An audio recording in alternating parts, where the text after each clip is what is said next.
રામ એનું નિવેદ અક્તિ આલજો અને ખાલી આટલી પ્રાર્થના કરજો કે હે માં, મારા બાપ દાદાએ કદાચ તને પૂજી, આજ સુધી પૂજી પણ અમને કીધું નહીં. મારા બાપ દાદા જતા રહ્યા, મારા વડીલ જતા રહ્યા, પણ માં અમે તને ઓળખી નહીં શક્યા. દુનિયાની એ ઠેર ઠેર ફરી ગયા, મંદિર મંદિર ભુવા જોઈ લેતા પણ તારું નામ નહીં આવ્યું. પણ બે હાથ જોડીને પ્રાર્થના કરું, કદાચ અમારા ખાતામાં કોઈ 84 ખાતાની મસાણી મેળડી બેઠી હોય, કદાચ અમારા વડીલોના ખાતામાં હે, હું અત્યારે કહું છું ને, હું સિંગાડની પીઢીની રામ, તો આવી રીતે કદાચ તમારી વસ્તીનું નામ લઈ પ્રાર્થના કરજો કે માં, અમારા બાપ દાદાની કોઈ માતા છે 84 ખાતું, માં જોયું નહીં, જાણ્યું નહીં, પણ કદાચ તને આંધળો દીવો કરી ને લો આ લાપસીનું નિવેદ આલુસ. માં તું જગતમાં જ્યાં હોય ત્યાં જાગૃત બનજે. માં અમારી પર દયા કરજે, કૃપા કરજે. આટલી પ્રાર્થના કરો ને તો તમારી માતા વિચાર કરે, કદાચ વિઘન નાખતી ઊભી રહી જાય. એને એવું થઈ જાય કે આજ મારી વસ્તી મને યાદ કરે, અને એ જાગે ને તો ગાંડાઓ પેલા તમારે ઘેર આંટો મારીને જાય. અને દીકરો કદાચ ઊંઘમાં પડ્યો હોય ને તો એને માથા ઉપર હાથ ફેરીને જતી રહે કે લે દીકરા જાગ, તારા બાપ દાદાની આઈ. રામ ખૂબ રામ. તમારા બાપ દાદાની એ 84 ખાતાની મસાણી મેરડી જાગૃત બની જાય. કદાચ એ જાગૃત બની ગઈ ને તો ગાંડા જગતમાં દુઃખ ભાંગીને ભૂકા કરી જાય. ગમે તેવું દુઃખ હોય ને એને ઓગાળીને પી જાય એના મસાણી મેરડી. એક વાર ખાલી મસાણી હરજ કરન જો એના મૂળિયા ના ઉખેડી આલે ગાંડા. રામ રામ ખૂબ રામ. મારા જેવી હો અત્યારે હું કહું ને એટલે આજ મારો દાડો ઉગ્યો, દરેક ને કહું. આજ હું સિંગાળની વીડીની 84 ખાતાની મસાણી મેરડી લીધી છે ને, એટલે વટથી જ કહું, હું દરેકને કહું કે મારા જેવી હડીખમ તમારે ઘેર બેઠી, તમને આવડતું નહીં, પ્રાર્થના કરો થશે કે નહીં. એ ડોહો હતો એ કદાચ ગુજરી ગયો, અમારા ખાતા માતા રહી કે ના રહી, પણ નીચે હોત મારા જેમ હરીખમ ઊભી ગાંડાઓ. રામ રામ રામ. મસાણી મેરડી એટલે ભલ ભલાને ફફડી જાય, ભલ ભલી માતાઓ ઊભી રહી જાય. કદાચ એનો ગુનો થઈ ગયો ને કોઈ વ્યક્તિ છાલાકી કરીને કદાચ ભગવાનને ઘેર જતું રહ્યું ને તો એ જ મસાણી શમશાન ઉપર ઊભી રહી જાય. હે, અને કદાચ એના છાર શ્રીફળ આંખ ના હાલે ને આગ ના લાગવા દે. હું દરેકને એવું કહું, શમશાનમાં જવાની જરૂર નહીં પડે. કદાચ ઘરની અંદર બેઠા હોય ને તો ઘરની ખાલી બહાર નીકળીને પ્રાર્થના કરજો કે અમારા બાપ દાદાની કોઈ 84 ખાતાની મસાણી મેલડી ખરી.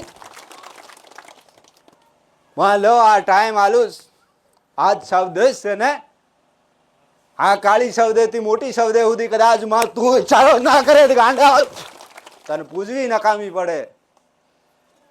કોણ કહેનારો કદાચ તમારી માતા તમારા ખાતામાં બેઠી હશે ને એને આડો પડદો દેનારી કોઈ માતા નહીં મળે ગાંડાઓ. એના જેવું કોઈ દેવ નહીં. ભલ ભલા પડદા ફાડીને ફેંકી દે, ગમે તેવો તંત્ર મંત્ર ભાંગીને ભૂકો કરે એના મસાણી મેરડી.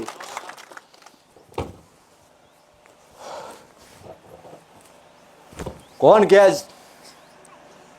કે બુવાને દાણા દેખાડે, અગાડી માર્ગ ખોલી આલે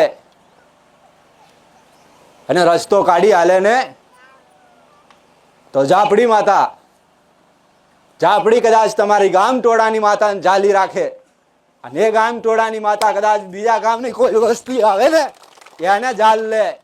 એને ઝાલ્યા પછી પૂછી લે તારા ગામથી આવી છે આ વસ્તી. એ માતા પૂછી લે કે એનો પૂર્વજ કોણ, કઈ નાતીમાંથી આવે, કઈ જાતનું, તમારા ઘેર સુધી પાયર કાઢીને તમને કહી દે કે આ વાતનું દુઃખ છે ગાંડાઓ. રામ. આ બુવાની માતાઓ. પણ તમે પેલા તમારું પોતાનું 84 ખાતું, 84 ખાતાની માતાઓ ઊભી કરી લો ને. હજારો દોડે. કોઈ કહે છે ને કે આ કાળી સૌદે આવે એટલે તંત્ર મંત્ર કરવાના દિવસ આવે, સાધનાના દિવસ. હા, હું કહું સાધનાના જ. પણ કદાચ તમે એટલું કદાચ બહાર ઘરની અંદર એકાંતમાં ઘરની બહાર નીકળીને પ્રાર્થના કરો ને તમારા પોતાના બાપ દાદાની માંગો ને તો એ શમશાન વાળી મસાણી મેરડી નહીં આવે પટેલ. એ તમારા વડવાની મેરડી જાગે જ. અને એ જાગે એટલે તમને કોઈ વિઘન નાખે નહીં. શમશાનમાં જઈને વિધિ કરવાથી માતા નહીં મળતી. એને લાવીને તમે બેસાડો તો બેસાડો કઈ જગ્યા ઉપર? તમારામાં તાકાત નહીં કે શમશાન વાળી લાવી અને ઘરના ઉંબરે ચોકીદારી મેલ્યો ગાંડાઓ. એ કામ કરીને તૈયારી ખાવા માંગે છે. એટલે દરેકને કહું કે હકેથી આજ 84 ખાતાની મસાણી મેળવીને નિવેદ આલો ને તો આજની રાતના 12 વાગ્યા સુધી કદાચ તમે સમાધાન કરી શકો છો. શાંતિથી બેસી જઈ અને જેટલો ટાઈમ મળે એટલો એને લાપસી બનાવી શ્રીફળ આલી. રામ રામ. દરેકની માતાઓ રાજી થઈ જાય, દરેકનું દેવ રાજી થઈ જાય.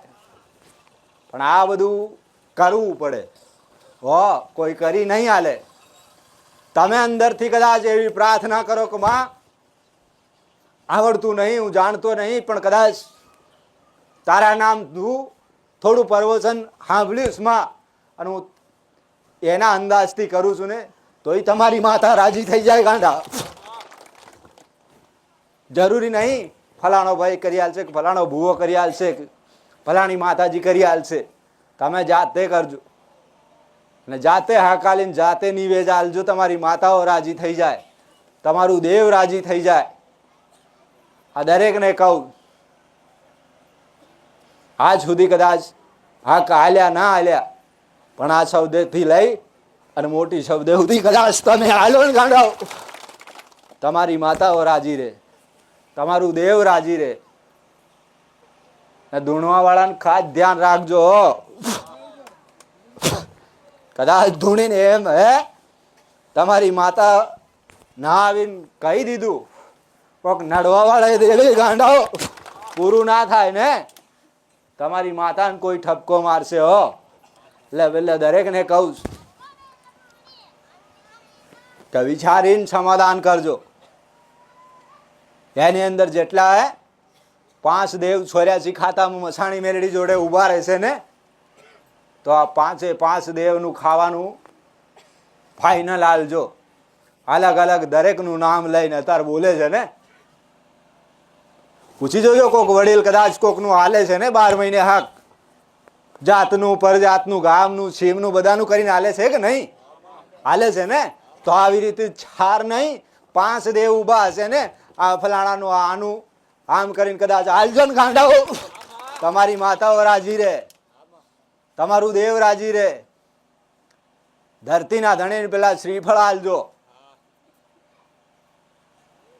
એના જેવો કોઈ દેવ નહીં. એ ભલી માતાઓને ઊભી રાખે. એને હાલ્યા પછી તમારી માતાને નિવેદ હાલજો ને તમારી માતા રાજી રહેશે. રામ.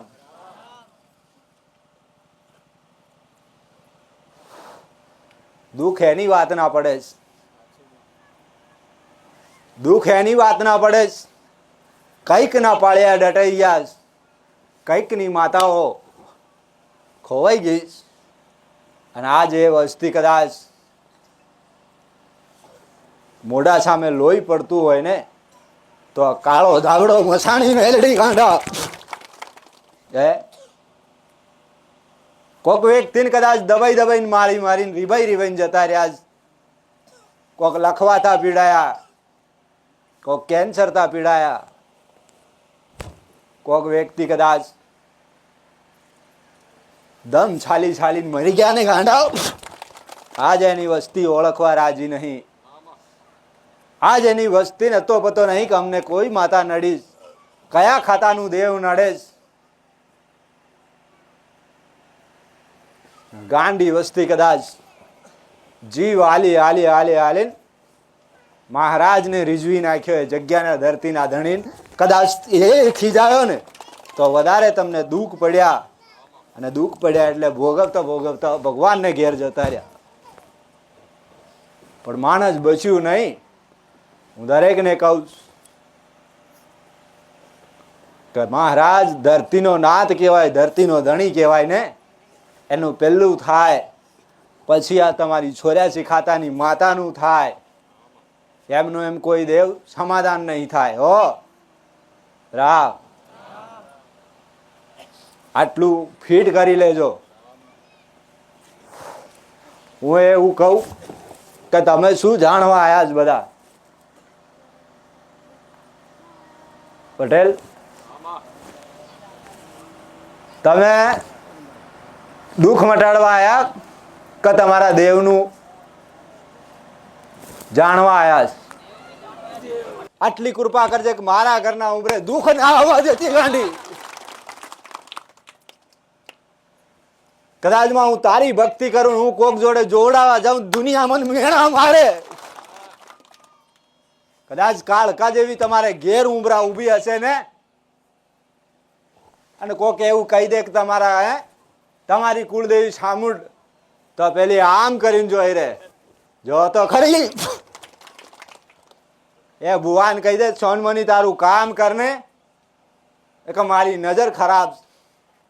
પછી એ 84 નું આખું ખાતું ઊભું થાય ને, આખું ઘર ફેંદી મારે પણ હાથમાં નહીં આવે ગાંડાઓ. એટલે દરેકને કહું, આજે તહેવાર આવ્યો, છવદે બેઠીશ.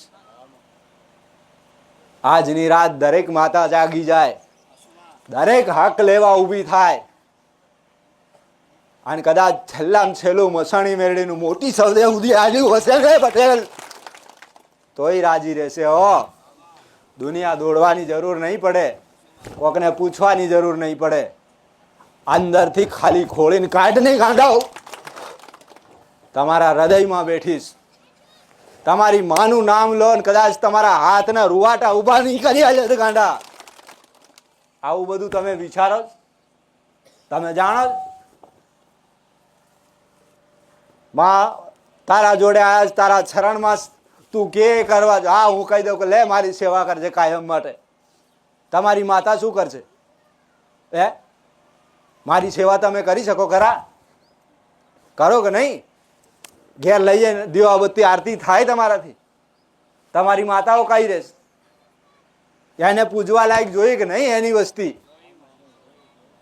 તો હું દરેકને એ જ સલાહ આલું. અહીંથી કદાચ રજા મળી જાય, પાવાગઢ જવું, લો માં કાળી અખંડ દીવો લઈ જઈને તારી સેવા કરી હો, તો એ વિચાર કરે કે મારી વસ્તીને એટલી ખબર નહીં કે એની પીઢીમાં કાળકાઓ બેઠી છે, મન લઈ જઈને પૂજા કરે છે. એને એકવાર એવું કહી આવ્યો કે માં મારા ઘરમાં 500% બધું સારું થઈ જાય ને, 12 મહિને હું શ્રીફળ લાવી, ચુંદડી લાવીને, ધજા લઈને આવીને, અને કદાચ સારું થયા પછી 5 પૂનમ 7 પૂનમ ભર્યા પછી કદાચ તમારા ઘરમાં બધી સુવિધા થઈ જાય ને, કંઈક ખોટ કરીને જાઓ. એનું માનતા પૂરી કરવા જાઓ જરૂર, પણ એમાં કશાકમાં થોડું ઘણું ઓછું પડે ને, તો માતા રાજી નહીં થાય ને, તો તમને પછતાવો આવે ગાંડા. કંઈક નુકસાન આવીને ઊભું રહે ને, ત્યારે તમને ખબર પડે ફલાણી માતાએ ગયો તો પણ નુકસાન આવ્યું. એમાં એમ કહે કે પેલી તમારા ઉંબરા ઉપર ઊભીશ, હું અહીં ડુંગરે બેઠીશ, એને આગળ કરજે એટલે એ મને સીધી સલાહ હાલે હો તો હું રાજી થઉં. રામ આ તમારામાં ખુલે જ એટલે પૂછું, તમે આયા છો તો શું લેવા આયા છો? શું જાણવા આયા છો? શું જાણ્યું? આખી જિંદગી કદાચ જવારામાં કદાચ ધૂણ્યા હશે ને